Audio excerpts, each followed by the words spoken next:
तिरुपती बालाजीला जायचं जर प्लॅनिंग करत असाल तर मी संपूर्ण माहिती या व्हिडिओमध्ये सांगणार आहे। तिरुपती बालाजीला जायचं किती आणि कोल्हापूरमधून ट्रेन कितीला असते ते मी संपूर्ण तुम्हाला मी माहिती सांगणार आहे। फक्त व्हिडिओ शेवटपर्यंत बघा। जर तुम्हाला तिरुपती बालाजीला जायचं असेल तर सगळ्यात पहिल्यांदा तुम्हाला ऑनलाईन बुकिंग करावे लागेल। जर बुकिंगचे चार्जेस बघायला गेला तर बुकिंगच्या भावानं तुम्हाला जायचं जरी म्हटलं तर साधारणपणे 1150 ते 1200 रुपयेपर्यंत तुम्हाला खर्च येईल। आणि सकाळी बरोबर भावानं कोल्हापूर ते तिरुपती जी हरिप्रिया एक्सप्रेस ट्रेन आहे ती बरोबर 11:45 असते आणि दुसऱ्या दिवशी बरोबर 8:50 तिथे पोहोचते। आणि तिथे पोहोचल्यानंतर तिरुपती ते तिरुमलाला आपल्याला जायचं आहे। पहिल्यांदा आपल्याला अलिपिरी चेकपोस्ट लागते। त्या चेकपोस्टवरती आपले सगळे चेक होते ते सुद्धा मी तुम्हाला पुढे व्हिडिओमध्ये सांगणार आहे। तिरुपती ते तिरुमला जवळपास 21 किलोमीटर अंतर आहे। आणि जर तुम्हाला पायी जायचं म्हटलं तर तिथून तिरुपतीमधून 11 किलोमीटर आहे। तुम्हाला जवळपास 3 तासाचा रस्ता आहे। तर भावाने मी तुम्हाला संपूर्ण माहिती सांगणार आहे। तर मग आम्ही आता ट्रेनमध्ये बसलो आहे। ट्रेनमध्ये बसल्यानंतर मग बंड्याने जाऊन पुढे जाऊन जागा धरलेली तर मग चहावाल्याकडे येऊन सारखं म्हणत होता चहा। मग त्याला वैतागून चहा घेतला। त्याच्याबरोबर आम्ही ट्रेनमध्ये बसूनच होतो। आता इथे विषय कसा आला, संध्याकाळचा मग आम्हाला भूका लागली। आता बंड्याला म्हटलं जेवणाचं काहीतरी नियोजन बघ। बंड्याने काय पहिल्यांदा जेवणाचं नियोजन करून ठेवलेलं।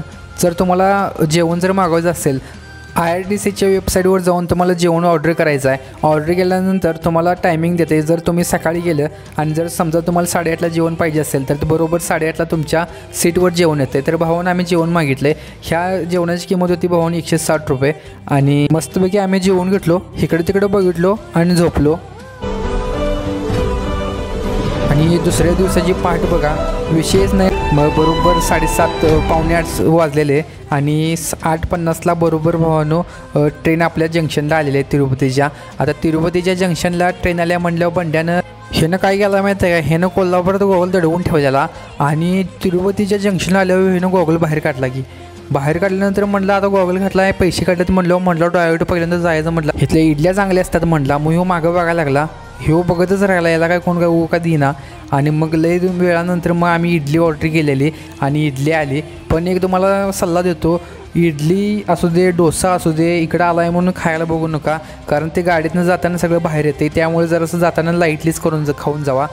नाश्ता करून मग बाहेर आलो। गाडी वगैरे काय गावत्या बघत होतो। मग गाडी काय आम्हाला गावाने म्हणून बंड्याला म्हटलं तोपर्यंत चालत जाव्या।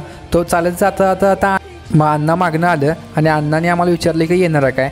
तर मग अण्णांना म्हटलं आम्ही येतो चला गाडीतून बसून, कारण आम्हाला वेळ झालेला लवकर जायचं होतं। मग अण्णांना म्हटलं अण्णा किती रुपये घेणार? अण्णांनी एका पर्सनचं सांगितलं 120 रुपये। अण्णाने पहिला 150 रुपये सांगितलेलं, तर नाही म्हटलं अण्णा कमी करा काहीतरी। मग अण्णाने शेवट 120 रुपये घेतलं। पर पर्सनला गाडीवाली भावानं 120 रुपये घेतात। 120 रुपये देऊन जायचं वरती। आणि मग गाडी जरासं थांबलेली मध्येच, कारण ते आमच्यामध्ये जे मेंबर बसलेले ते सफरचंद आणायला गेले। तोपर्यंत अण्णानं म्हटलं गाणी लावा। अण्णांनी गाणी लावली। गाणी ऐकत अलिपिरी चेकपोस्टवरती गेलो। तिरुपती रेल्वे स्टेशनपासून भावांनो अलिपिरीचं जे गेट आहे म्हणजे चेकपोस्ट आहे ते बरोबर 3 किलोमीटर आहे। रेल्वे स्टेशनवरती बरोबर 10 मिनटं लागतात। आता अलिपिरी चेकपोस्टवरती भावांनो पहिल्यांदा तुमचं संपूर्ण चेकिंग केलं जातं। तुमच्या बॅग वगैरे चेक केले जातात। एका साईडला जे पुरुषांचं आहे ते एका साईडला वेगळं आहे आणि महिलांचं एका साईडला आहे। आणि तो पहिला तुम्हाला चेक करतात, त्यानंतर गाडी चेक करतात। मग गाडी चेक करून वगैरे आम्ही पुढं आलो घाटामध्ये।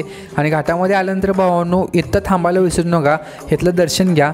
मी तुम्हाला थोडंसं झूम करून दाखवतो।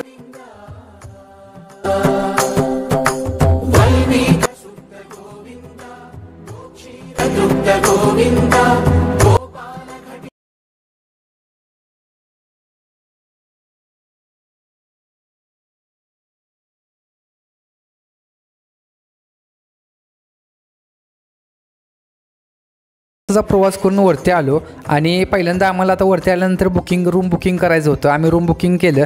तर तुम्हाला सांगतो भावांनो इथं बुकिंग कसं करायचं। बुकिंग करण्यासाठी पहिल्यांदा तुम्हाला तुमचं आधार कार्ड पाहिजे आणि CRO ऑफिस म्हणून आहे वरती, तिथं कोणाला पण विचारा CRO ऑफिस कुठं आहे। चौकातून बरोबर उजव्या हाताला CRO ऑफिस आहे। CRO ऑफिसमध्ये गेल्यानंतर तुम्हाला बुकिंग करायचं आहे आणि साधारण भावांनो 1000 रुपयेचं पण बुकिंग आहे। इथं 500 रुपये भावांनो डिपॉझिट ठेवायला लागतात, त्यानंतर तुम्हाला बुकिंग देतात। आणि बुकिंग केल्यानंतर भावांनो तुम्हाला अशी पावती देतात। ती पावती घ्यायची आणि रूम हुडकायला जायचं। रूम हुडकायला भावानं काय चालत जायचं नाही, कारण तिरुपतीमध्ये भावानं एवढं विषय हार्ड आहे की नाही, सगळं फ्री आहे। तुम्हाला फ्री बस, आता ही समोरची जी बस आहे ती फ्री आहे। फ्री बसमध्ये जायचं आणि आपले रूम हुडकायला जायचं। तर रूम आमची होती GNC 541B नंबरला होती, 542ला.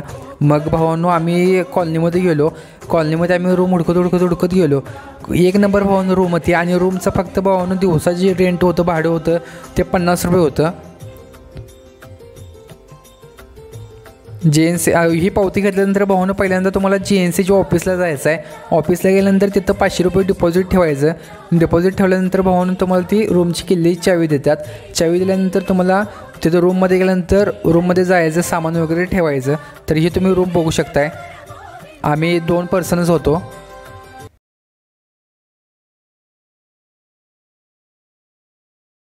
मग आम्ही पहिल्या दिवशी आलेलो. मग संध्याकाळी थोडंसं बाहेर गेलो. थोडं बाहेर गेल्यानंतर गर्दी बिर्दी बघून जरासं आम्हाला भूक लागलेली. बंड्या म्हणला काहीतरी खाऊया चल. मग तिथे गेल्यानंतर मग काय बसतोय वे बंड्यानं मग म्हणला व्हेज पुलाव घेऊया काय. व्हेज पुलाव बघून मग जरा तोंडला पाणी सुटल्यावर बंड्यानं व्हेज पुलाव घेतला. व्हेज पुलाव विषय हार्डच होता, काही विषय नाही. व्हेज पुलाव पण चांगला होता आणि चटणी पण चांगलीच होती. तिथनं पुढे आम्ही चौकात गेलो. मार्केटमधनं नाश्ता वगैरे करून थोडंसं बाहेर आलो. बाहेर आल्यावर मग चौकामध्ये देवाचं दर्शन घेतलं. दर्शन घेतल्यानंतर मग आम्हाला भावानं जायचं होतं मंदिर परिसर बघायला, संध्याकाळचा कसा व्ह्यू दिसतोय. जाता जाता भावानं हे बंबातला चहा जरासा बघितला. काय पहिल्यांदा बघितलं हे बंब असा का ठेवला आहे म्हणलं आंघोळीचा. तर तिथं गेल्यावर कळालं की हे बंबातला चहा आहे. आणि भावानं इकडे जाण्यासाठी 2 वाटा आहेत. एक तर त्या कॉम्प्लेक्समधून खालनं जायला लागतं आहे आणि दुसरा मार्ग म्हणजे ब्रिज आहे. आणि त्या ब्रिज खालून करून भावानं वाट केल्या. त्या ब्रिज खालून पण जाऊ शकताय आणि कॉम्प्लेक्समधून पण जाऊ शकताय. मग आम्ही थोडंसं संध्याकाळची जरासं आमची उत्सुकताच होती पहिल्या दिवशी मंदिर परिसर बघायचा. मंदिर परिसर बघितलं आम्ही. दर्शन बाहेरचं जेवढं जे मंदिर होते तेवढे आम्ही दर्शन घेतलं. दर्शन घेतल्यानंतर भावांनो साईटला मंदिरच्या परिसरामध्येच मंदिरच्या साईटला बरोबर समोर अन्नप्रसाद चालू होता. मग अन्नप्रसाद आम्ही खाल्ला. इथलं भावानं नियोजन 1 नंबर होतं. जेवण पण भावानं प्रसाद पण भारी होता. मग त्यानंतर आम्ही रूमवरती आलो. हा दिवस 3रा आणि आज आम्हाला जायचं होतं की बालाजी महाराजांच्या दर्शनाला जायचं होतं. पहिला आम्ही जाऊन मी उठायच्या अगोदर भावानं लुंगी घेऊन आलता आणि ह्याचा विषय असा होता की ह्यो बंड्या उठायच्या अगोदरच घेऊन आलता मला न सांगता. आणि जाऊन घेऊन आला आहे आणि ह्याला ते लुंगी घाला येईना. आणि मला विचारायला लागला की लुंगी कशी घालायची. ह्याला ह्यो टावेल गुंडाळायला लागलेला. मग ह्याला म्हटलं ह्याला काय लुंगी काय घाला येईना. मग कसा करला आहे बघा. तरी पण याला काय लुंगी घाला येईना. ती सैल व्हायला लागली. मग त्याला म्हटलं वरनं पट्टा घाल. वाघानं पट्टा घातला वर. जुगाड केला भावानं. आत्ता कसं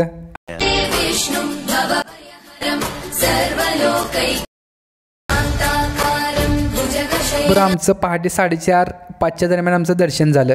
जवळजवळ आम्हाला 15 ते 16 तास आम्हाला दर्शन घ्यायला लागलं.